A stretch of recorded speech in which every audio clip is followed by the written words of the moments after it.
سیدہ کے احترام پر قاتل کی رہائی۔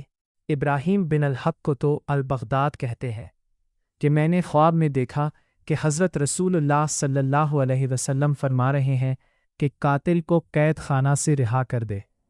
بیدار ہونے پر میں نے دریافت کیا کہ قید خانہ میں کیا کوئی ملزم قتل کا ہے؟ معلوم ہوا ہے کہ ہے، اور اس کو میرے سامنے پیش کیا گیا۔ میں نے اس سے احوال بیان کرنے کو کہا۔ اس نے کہا کہ میں اس گروہ سے ہوں جو ہر رات حرام کاری کیا کرتے ہیں۔ ایک بڑھیا ہم نے مقرر کر رکھی تھی جو ہیلے بہانے اور دھوکے سے عورتوں کو ہمارے پاس لے آتی تھی۔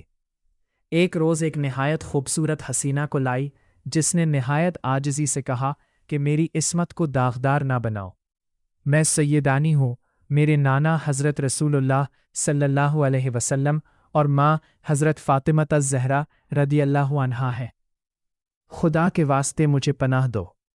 اس بڑھیا نے مجھے دھوکہ دیا ہے۔ میرے دل پر اس کی باتوں کا اثر ہوا، مگر میرے ساتھی بگڑ گئے اور کہنے لگے کہ تو ہم کو غریب دے کر اس کو حاصل کرنا چاہتا ہے۔ میں نے انہیں بہت سمجھایا، مگر جب دیکھا کہ وہ اس حسینہ کی عزت و آبرو لوٹنے پر تلے بیٹھے ہیں تو میں نے ان کا مقابلہ کیا۔ چھری میرے ہاتھ میں تھی اور میں زخمی ہو گیا، لیکن اس شیطان کو جو اس حسینہ کی عصمت دری پر ادھار کھائے بیٹھا تھی، اور میں زخمی ہو گیا، لیکن اس شیطان کو جو اس حسینہ کی عصمت دری پر ادھار کھائے بیٹھا تھا قتل کر ڈالا۔ میں نے حسینہ کو اشارہ کیا، وہ ہمیں لڑتا ہوا دیکھ کر چپ چاپ فرار ہو گئی۔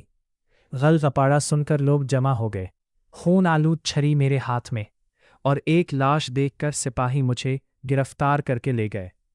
کوتوال نے یہ واقعہ سن کر ملزم سے کہا کہ خدا تعالی اور رسول صلی اللہ علیہ وسلم کی راہ میں نے تجھ کو رہا کیا۔ اس کے بعد وہ ملزم جملہ افعال قبیحہ سے بھی تائب ہو گیا۔ دینی دسترخوان جلد اول۔